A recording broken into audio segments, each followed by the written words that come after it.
Friends, good morning. This is Sanjay Agarwal. Today on our YouTube channel, which is Allied 24 into 7 News, we bring you the facts and the mystery which surrounds the disappearance or the death of Indian nationalist leader SUBHASH Chandra Bose, popularly known as NETAJI, who is supposed to have died in a crash in a plane after he had suffered third-degree burns on the 18th of August 1945. He was being transported as a guest of Lieutenant General Shidai of the Imperial Japanese Kwantung Army. And this plane took off from the airport at Taeku. It was Japanese Formosa, now Taipei, Taiwan. The chief pilot, co-pilot and General Shidai were instantly killed. NETAJI Bose, who had become injured in that burning bomber, was transported to the Nanwon military hospital, and his upper body arms were treated for 6 hours by the chief surgeon, Dr. Yoshimi, 2 other doctors, and other half a dozen technical staff and nurses.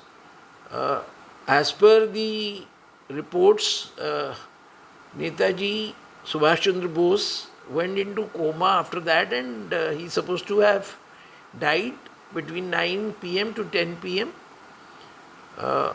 Although this theory is not accepted by a lot of people, so we just bring you the various facts surrounding his mysterious death. At that point, Netaji's chief of staff, Colonel Habibur Rahman, who had travelled with him and who also lay nearby with severe burns, recovered. He later at an inquiry testified in the inquiry commission on Bose's death that the burn marks on his arms conspicuously visible, and General Shidai's descendants celebrate his death every year at the Renkoji temple in Tokyo, where Bose Netaji's ashes are also supposed to be deposited. The Bengal presidency supporters of Netaji refused at that time and have since refused to believe the fact or the circumstances of his death. There have been a lot of conspiracy theories which have appeared and which have perished, and keeping alive the marital myths about Bose, Netaji. So we would like to extend and bring you the story that Netaji had started the Indian National Army, and he was heading this, and during this last week he had enlisted a lot of men in the Indian National Army and 100 women from the INA's Rani of Jhansi regiment, and they had left Rangoon by road for Molmin in Burma. They were accompanied by Lieutenant General Saburo Isuda, the head of the Japanese INA liaison organization, Hikari Keikan. Their Japanese military convoy was able to reach the right bank of the Sitang River little slowly. However, very few vehicles were able to cross the river because of the American strafing runs. Bose and his party walked the remaining 80 miles, about 130 kilometers, to Molmen over the next week.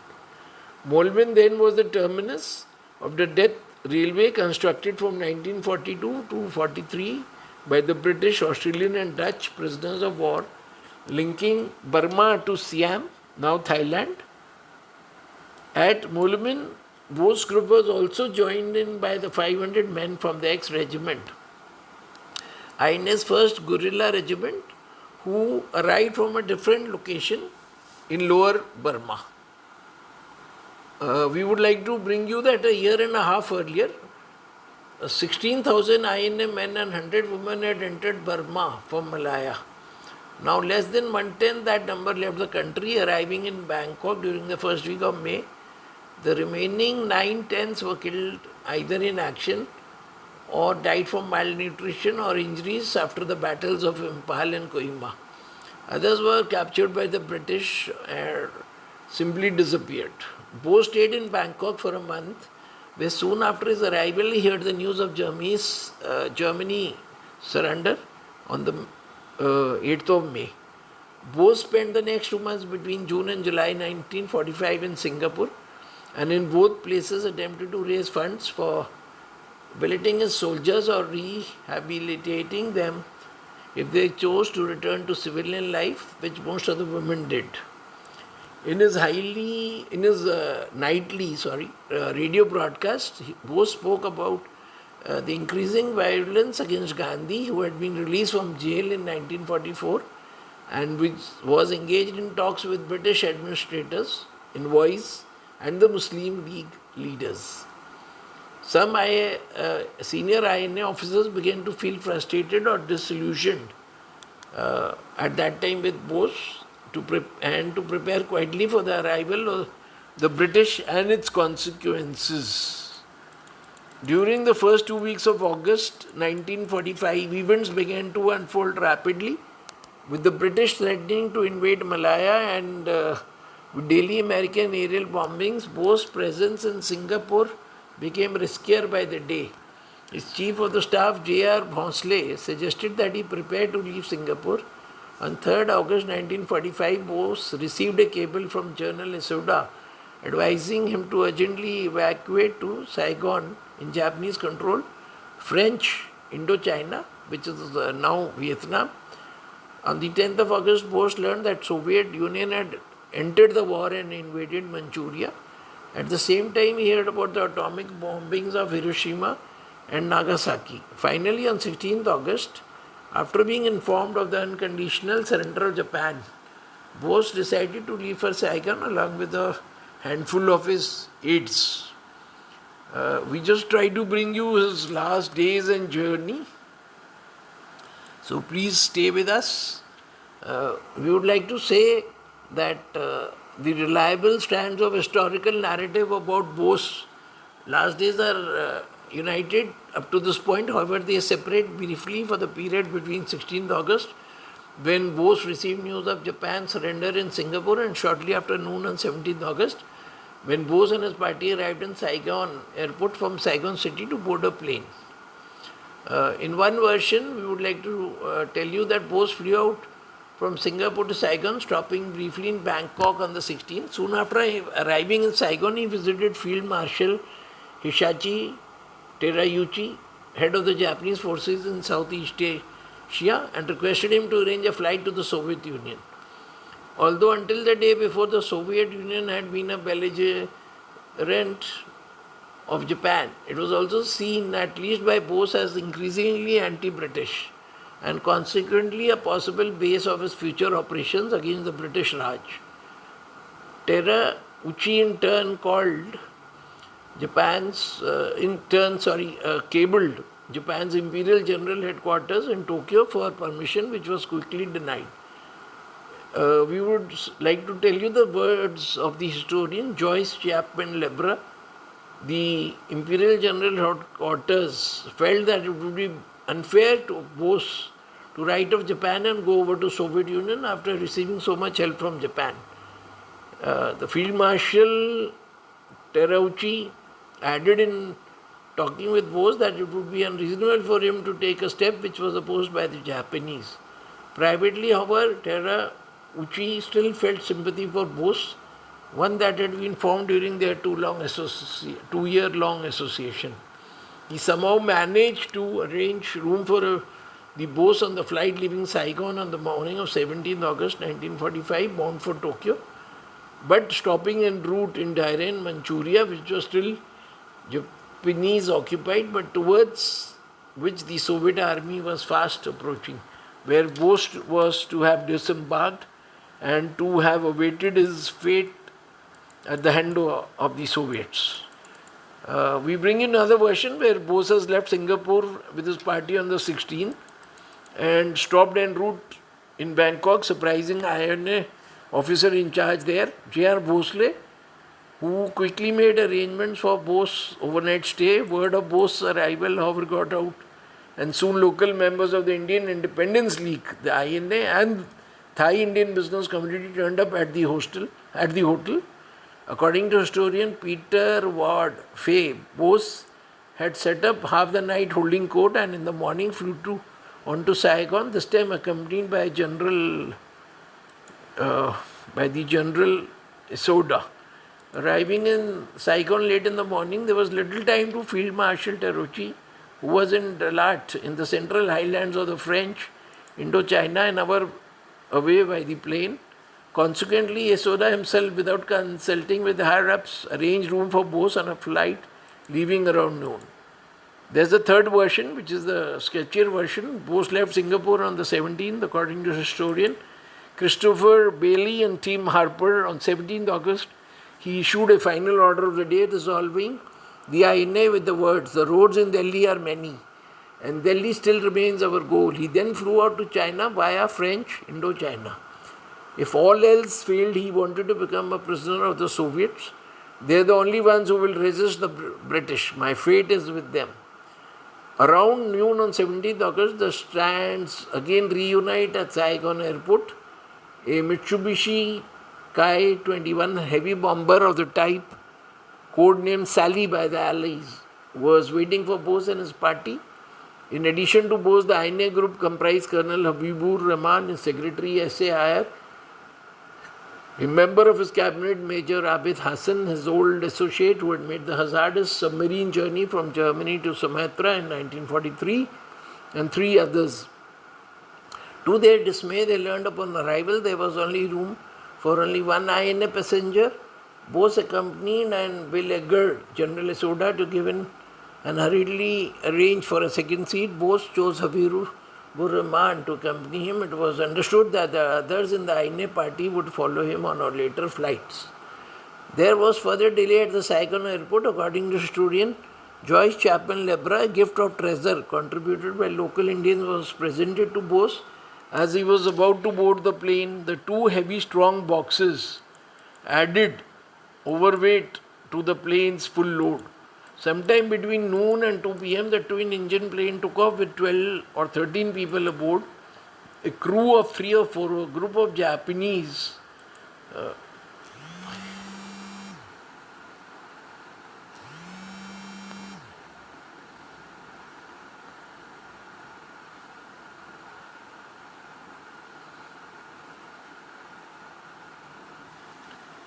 sorry for the break. I would just like to start here that sometime between noon and 2 p.m. the twin-engine plane took off with 12 or 13 people aboard, a crew of 3 or 4, a group of Japanese Army and Air Force officers, including Lieutenant General Tsunamasa Shede, the Vice Chief of the Staff of the Japanese Kwantung Army, which although fast retreating in Manchuria, still held the Manchurian Peninsula, and Bose and Rahman. Bose was sitting a little to the rear of the portside wing.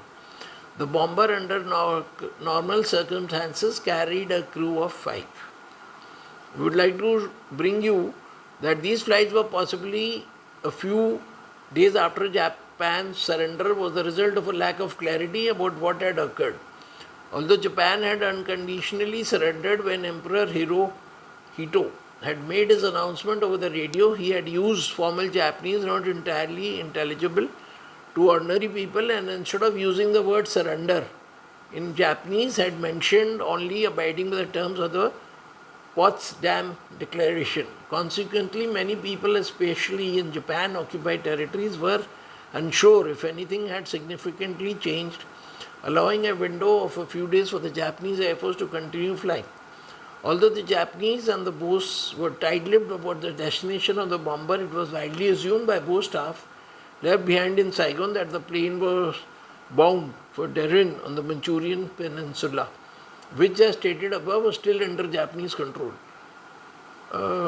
Just to inform further that Bose had been talking for over a year about the importance of making contact with the communists, both Russian and Chinese.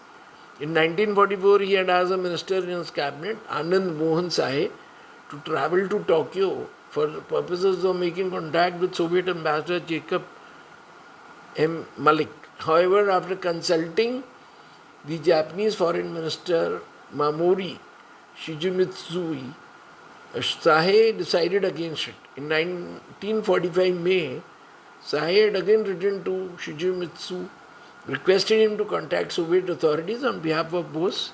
Again, the reply had been in the negative. Bose had been continually querying General Isoda for over a year about the Japanese army's readiness in Manchuria. After the war, Japanese confirmed to the British investigators and later Indian commissions of inquiry that the plane was indeed bound for Dairen and that fellow passenger General Shaidia of the Tung army was to have disembarked with Bose in Dairen and to have served as the main liaison and negotiator for Bose transfer into Soviet-controlled territory in Manchuria. The plane had flown north. By the time it was near the northern coast of French Indochina, darkness had begun to close in and the pilot decided to make an unscheduled stop in Torain, now Da Nang, Vietnam. The passengers stayed overnight at a hotel and the crew, worried that the plane was overlit, shared some 500 pounds of equipment and luggage and also refueled the plane. Before dawn the next morning, the group flew out again, this time east to Taiheiku, Formosa, now Taipei, Taiwan, which was a scheduled stop, arriving there around noon on 18th August 1945. During the 2-hour stop in Taiheiku, the plane was again refueled while the passengers ate lunch.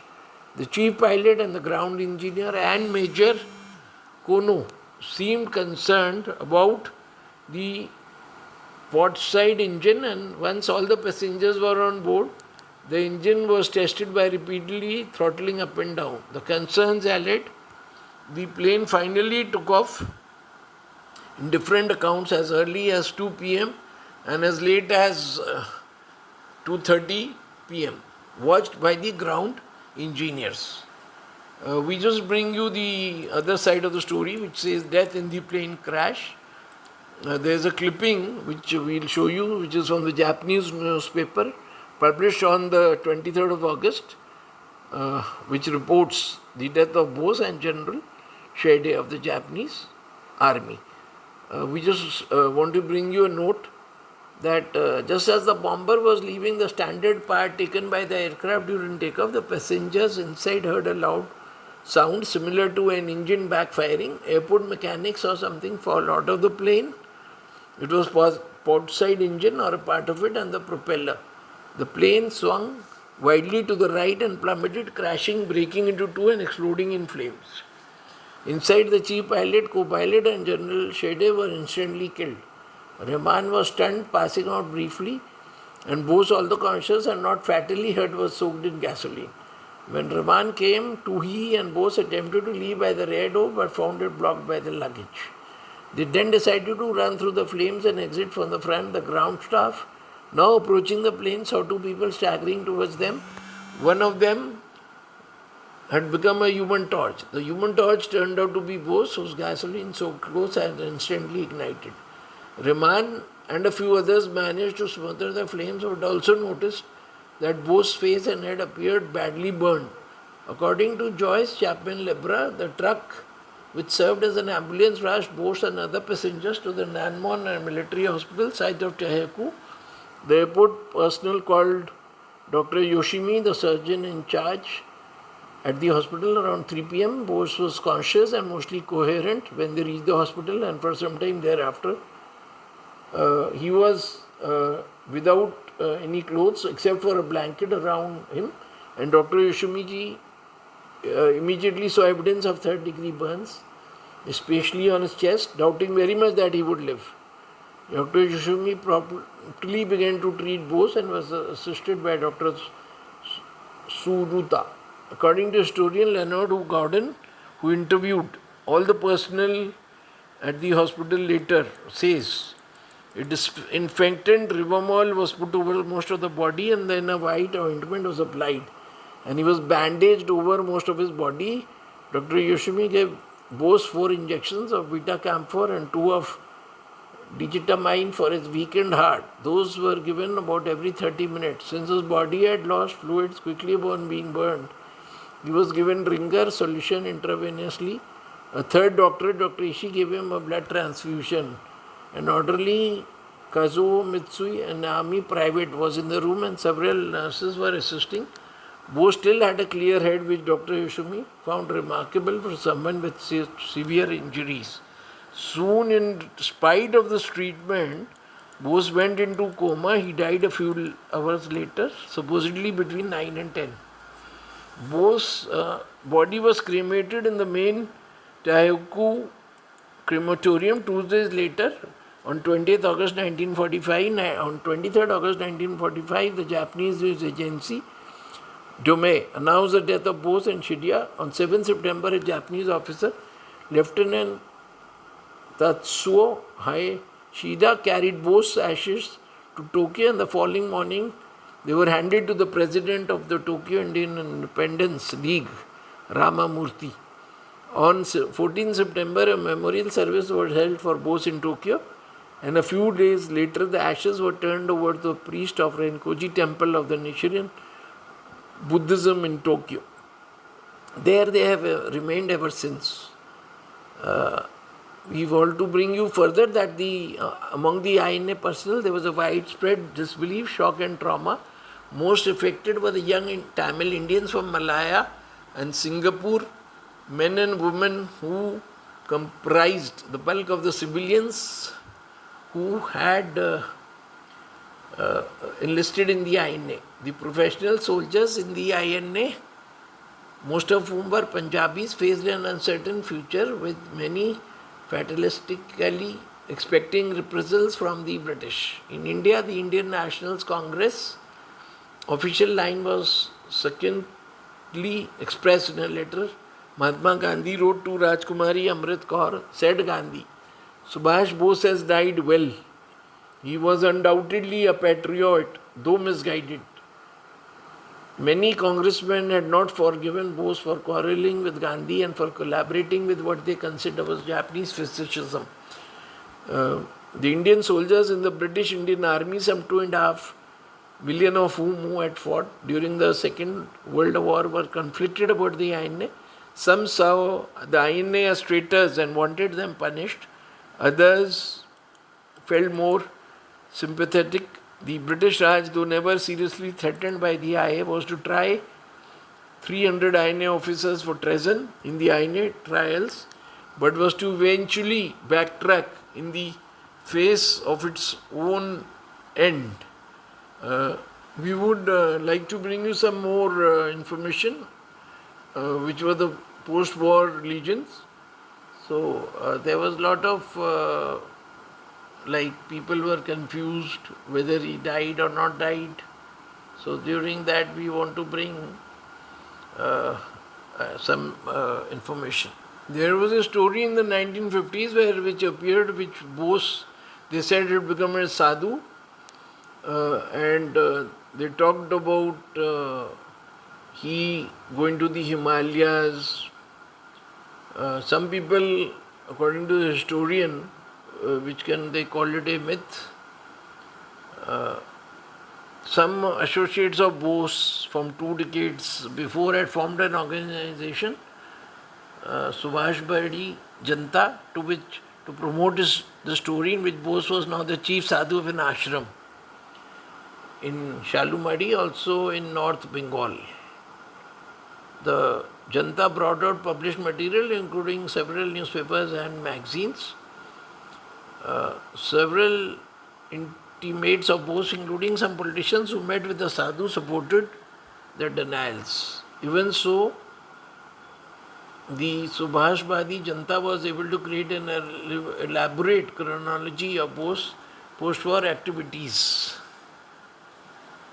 We would further bring about the appointment of there is a Shahnawaz committee which was appointed in 1956 with the goal of quelling the rumors about what happened to Subhash Chandra Bose. After mid-August, the government of India in 1956 appointed a 3-man committee headed by Shah Nawaz Khan. Khan was the time a member of the parliament as well as a former lieutenant colonel in the Indian National Army and best known defendant in the INA trials of a decade before. The other members of that committee were S.N. Maitra, ICS, who was nominated by the government of West Bengal, and Suresh Chandra Bose, an elder brother of Bose. The committee is referred to as the Shah Nawaz Committee or the Netaji Inquiry Committee. From April to July 1956, the committee interviewed 67 witnesses in India, Japan, Thailand, Vietnam. In particular, the committee interviewed all the survivors of the plane crash, some of whom had scars on their bodies from burns. The committee interviewed Dr. Yoshimi, the surgeon at the Tahir Hukum Military Hospital, who treated Bose in the last hours. It also interviewed Bose's Indian companion on the flight, Habibur Rahman, who after the partition had moved to Pakistan and had burn scars from the plane crash. Although there were minor discrepancies here and there in the evidence, the first two members of the committee, Khan and Maitra, concluded that Bose had died in the plane crash. Bose's brother, Suresh Chandra Bose, however, after having signed off the initial conclusions, declined to sign the final report. He moreover wrote a dissenting note in which he claimed that the other members and staff of the Shah Nawaz committee had deliberately withheld some crucial evidence from him, that the committee had been directed by Jawaharlal Nehru to infer death by plane crash, and that the other committee members, along with Bengal's Chief Minister B.C. Roy, had pressurized him bluntly to sign the conclusions of their final report.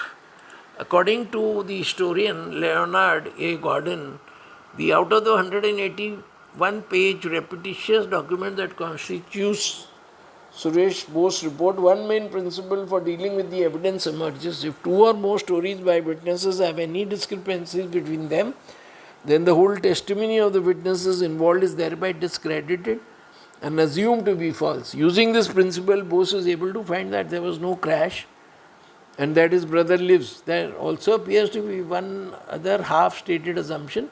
Subhash Bose could not die before India achieved her freedom. Therefore, he did not die in the plane crash.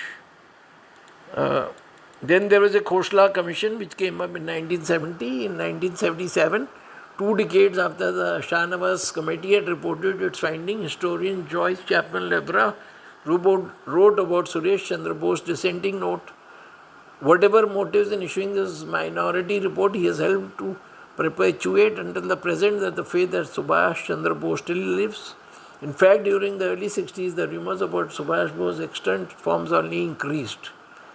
In 1970, the government of India appointed a new commission to inquire into the disappearance of Bose with the view of heading off more minority reports. This time it was a one-man commission. The single investigator was G.D. Khosla, retired Chief Justice of the Punjab Haryana High Court. As Justice Khosla had other duties, he submitted his report only in 1974. Justice Khosla, who brought about his legal background to bear on the issue of a methodical fashion,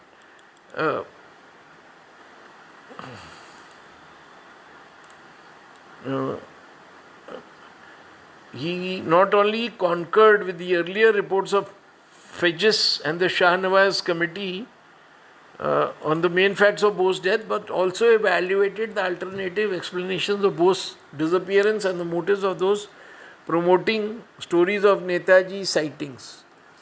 Historian Leonard A. Gordon writes, Justice Khosla suggests the motives of many of the story purveyors are less than altruistic. Some, he says, have clearly been driven by political goals or simply wanted to call attention to themselves. His patience in listening to some tales is surely remarkable. What could he or anyone have thought as he listened to the testimony of P.M. Karapurkar, agent of the Central Bank of India at Sholapur, who claimed that he receives direct messages from Bose by tuning his body like a radio receiving apparatus. Further, in 2005, we had the Mukherjee Commission. In 1999, following a court order, the Indian government appointed retired Supreme Court Judge Manoj Kumar Mukherjee to probe the death of Bose. The Commission pursued hundreds of files on Bose's death drawn from several countries and visited Japan, Russia and Taiwan.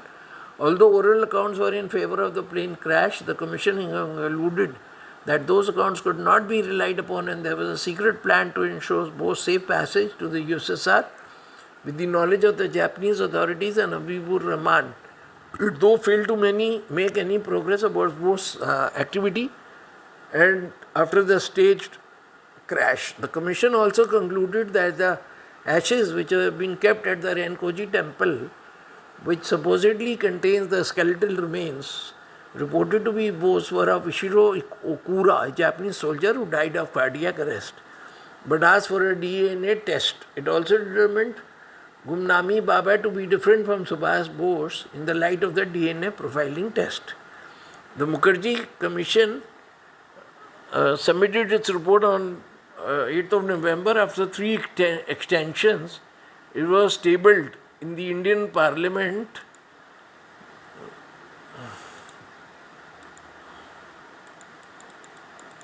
and after being tabled in the Indian Parliament on the 17th of May 2006, the Indian government rejected the findings of the Commission. Then we have further the Japanese government report 1956 declassified on September 2016. So there has been a lot of speculation. This investigative report by the Japanese government titled Investigation on the Cause of the Death and Other Matters of the late Subhash Chandra Bose was declassified on 1st September 2016. It concluded that Bose died in a plane crash in Taiwan on 18 August 1945. The report was completed in January 56 and was handed over to the Indian Embassy in Tokyo, but was not made public for more than 60 years as it was classified. According to the report, just after takeoff, propeller blade on the airplane in which Bose was travelling broke off and the engine fell off the plane, which then crashed and then burst into flames. When Bose exited, his clothes caught fire and he was severely burned. He was admitted to a hospital and then he was conscious. He was able to carry on the conversation for some time and was later, he died in the hospital as when he was being treated. We further wish to say that we are not able to bring you the conclusive story about the Netaji. So I think we will leave it at this, and thank you for listening. We request you, everybody, to do comment on this. People interested in to know more about Netaji, we would like to bring that he was born on the 23rd January 1897 and he was born in West Bengal. It is presumed that he was born in West Bengal, but I would like to